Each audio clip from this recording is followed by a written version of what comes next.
And we talk then about your issue with Tumblr poets, and I feel like there's a backdrop, like there's Warson who created this, and then there's like little subsections that don't really fit into that. And then can we talk about that in relation to questions for Ada?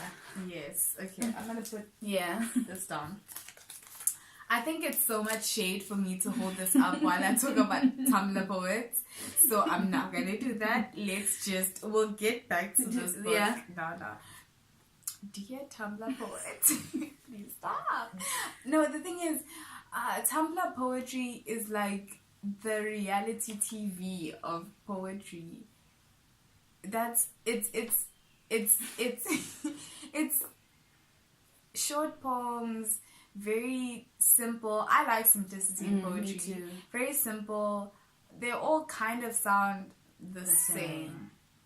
And I think that's what most of them are dealing with, the hyper similarity. And I hate that. Like, I've read so many. Like, I do enjoy these books, I won't lie. But it's like, I don't want to be. I don't know. I always expect to be amazed by poetry, but the thing is always like 3 stars or 2 stars out of 5, and I'm like, because your guys' poems sound so similar, or they sound like they're from Warson's poems, but like broken down a bit. And for me, that's then, because at the end of the day, as any kind of creator, you're influenced by other people who do something similar to what you do. So is it that you pulled it from your mind and it's original, or are you either intentionally or unintentionally following a trend that you can see sells? Because that's the poetry that people are into right now. And it's not, I think it's not unique to Tumblr poets, and it's not unique to poetry right now. Because I mean, I think about like the Romantics, and all their nature poems sound the same, right? And he's like, oh, thank God for the glorious grass that I lieth on. Let me press my lips to thy tender maiden, like that shit. So it's not, but I think with the Tumblr, I think there's no escaping them, and that's also so where it would be confined to a book. It's everywhere. So if they annoy you, then they really annoy you, because I mean, all over your social media and that sort of thing. Originality. Yeah, it is. Truth. And I think also, with the truth thing, because I think, for example, I'm not putting Ijeoma under Tumblr poets, because I've actually never seen her as much, to be honest. But the thing is, with her book, I feel like, I don't know, I didn't get any sense of truth in it compared to Safia did say. And I feel like if she lets the book simmer and stay with her for a while before her putting it out there, like, stay with your work for a while, like, and I'm not saying that, like, I feel like it would have been better and it would have improved that she took the time to actually see what she's trying to explore, because I think her narrative is important, because I think she's from Ghana or Benin. I think sometimes the characters are like speak about Benin, and like I'm like, you could have stayed for a bit with the book, like let the words do what the words, let the story tell itself sometimes, like you don't need to have like so much control over it. And I think because one of the like prep questions you sent me was what do I look for in poetry, and then I was actually thinking about the poet and the poetry, or the creator and the art, and is it why do we want so badly to link people's art to them? And I think it's that people really just want to know each other, and when you like Safia says, like, we were watching TV in Egypt, that's not a pretty line, it's not, but it's the truth. Like, and then you learn something about her. And I think that even when you want to draw attention to certain issues, just that alone. Okay, they're in Egypt. They're from Sudan. They've had to move now because of the war. They're having a different lifestyle. It speaks to a bigger issue, and I think you can't do that through personal narratives. I think it's a problem when you become the voice of something, the voice of immigrant children, the voice of, you know, mental health, etc., etc. Because then now you're always talking about a collective instead of an individual. So, do you think that you need to be like okay, this is running long, but you know what? It's a good conversation. Do you think that you need to be personal in order for your poetry to succeed, or like be as truthful as possible? Because you speak about people wanting to be the voice of something. Yeah, I think you do need to be personal, but you don't necessarily have to talk about yourself.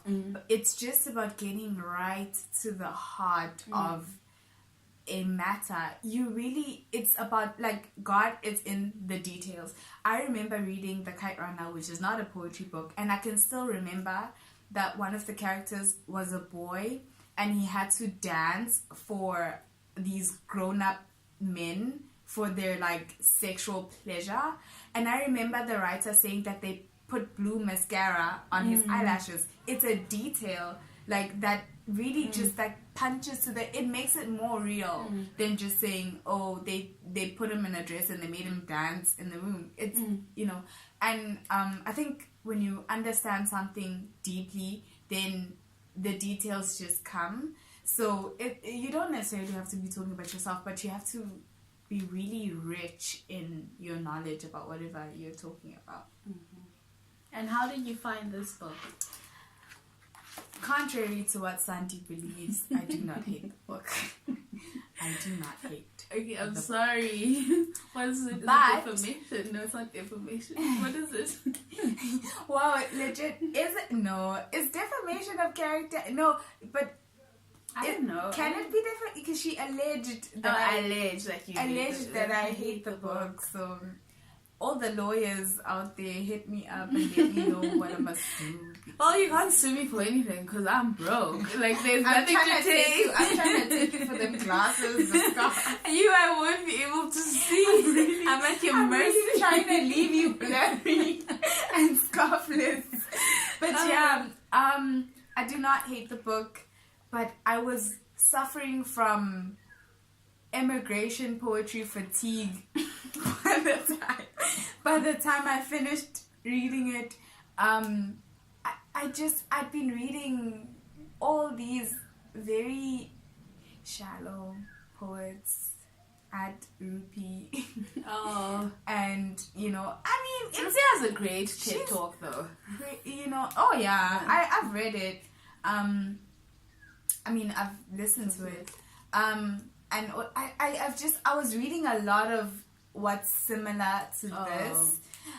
So by the time I read the book, I was tired and I was also disappointed. See, this is how I felt about Period Pains, but like less bad, is that also the hype around the book was so much. Like, people were saying that the book is so amazing and so life-changing, and like, and then I read it and I was like, okay. And it was very repetitive as well. Extremely. It's too long. It doesn't need to be too long. This long. And that's another reason why it's nice and short. I read it in one sitting and I was like, whew, okay, wow.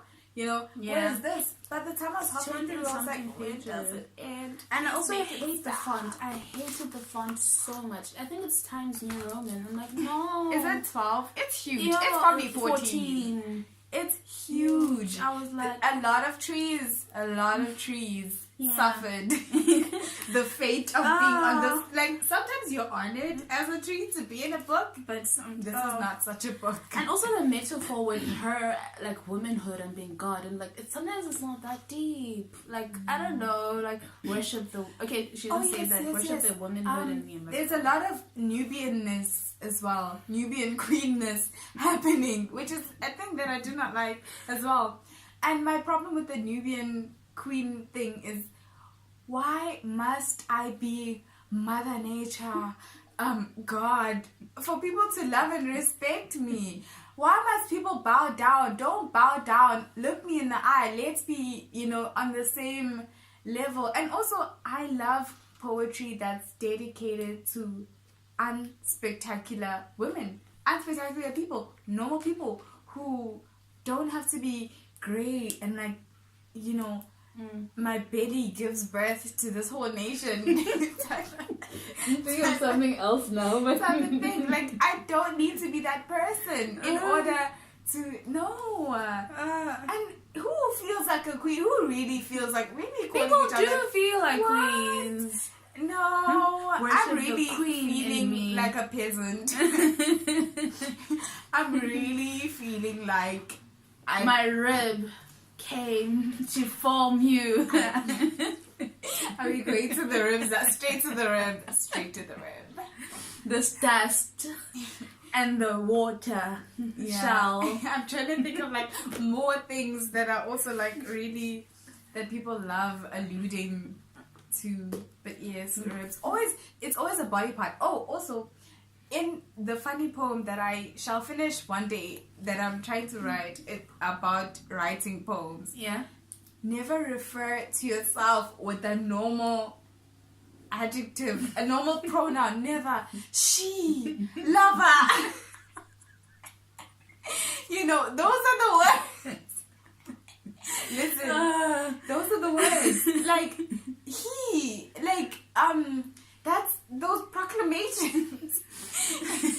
But funny enough, I feel like those can work in performance poetry, but when I'm reading it, I'm like, the thing is, I'm not performing when I'm reading. I'm not going, lover, take me as I come, open me up, reveal me, unveil me, unravel me, ravage me. The thing That's a good ass poem. Right there. That's like, me. when I'm reading, I'm probably like, lover, and ravage? And I'm like, okay, pause for a moment, and I just look around my room like, did they really? I know. But that's ain't nobody trying to call people anything normal anymore. The boy.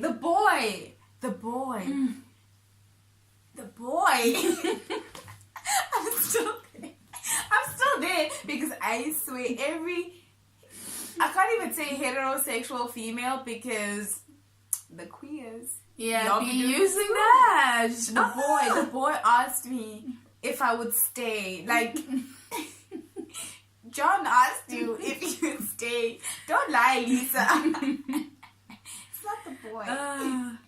Yeah, those cute little things. How many stars would you give this? Out of 5. Let me try to replicate what Sandy does in her first star because you wrote the book.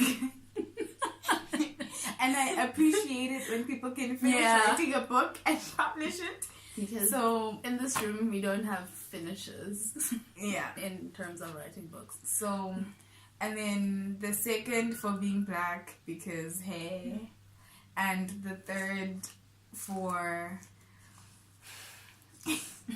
the attempt for not that's being writing.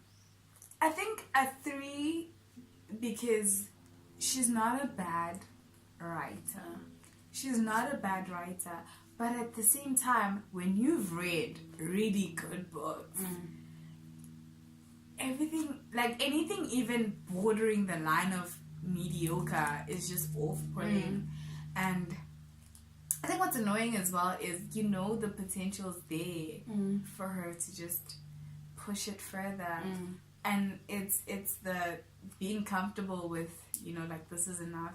And also, like, these little tactics, I think people look at the size of a book and also, like, oh, it has more is going on because of the size. And the audacity to print in size 14. Size 14. I'm like, like, where do you get... And, like, the amount of blankness... And I know space and font and everything in a book is also important because it's conveying a message. I still don't know what message. No, she couldn't play with space. I realized she shouldn't have even attempted playing with space. Because I don't think she'd figured it out. And also, I don't know if this is yes, it's showing not an original thought and not even like saying enough, you know. And you can do a lot with one line. You can do a lot with, you know, one line is enough, you know. And there are people who do great things with, you know, e.g. Safia, today I woke up and I was not dead. Yeah. Did that not just touch your soul? Did that not just tell you about yourself? So yeah. This is 5 stars for me, like easily. I knew that even going into the book that this would be 5 stars. Really? Like I did have a moment of doubt somewhere. I don't know why I began doubting, but I was like, okay, I know this will be 5 stars. I was scared that it wouldn't be 5 stars. For me, when I got it as a gift, I had no idea what was happening with this woman. No idea who she was. No idea. So yeah. Oh, really? Right? Yeah. I was so out of the loop. So I read it and I was like, wait a minute. Facebook's got it right. For the first time in a long time. So 5 stars as well. So beautiful. And it made me feel warm. And, you know, fuzzy throughout. And it just, and she doesn't capitalize on like, you know, when you go for like hard topics, hard-hitting topics, and you like maximize the pain that the reader feels, so that the reader can come out of it like, oh, that was such a great book because I cried, like because people think like that, and yes. I also just love the symbolism, like there was like the imagery was just like vivid enough because, for example, there's like, if our underwear drawers could speak, they would bleed, I tell you. And I was like, yes, like, I don't want to read about mangled black bodies. Oh, I hate that. Black bodies. Like, I want black bodies to be only in strange fruit, like the song. Yeah. But yeah, amazing. I first heard of her when she won the pin competition with water. And then it was like an awful video, like the sound was just bad and she was before. And then I went onto a blog and there's like, oh god, not another rape poem. Yo! I was like, okay, shooker than shook. Shooker than the earth when it quakes. Yeah. Beautiful, beautiful, beautiful. And it's so, I think the book is confident. It's small. It's unassuming. It's a confident book, and it has every right to be because it's so beautiful. Yeah. That's it. Thank you for logging in. Thank you for watching. I'll see you next time. Thank you for coming. Thank you for having me. Self-actualization. Like, if y'all want to know what Maslow was talking about, come to me. Yeah. Okay, bye.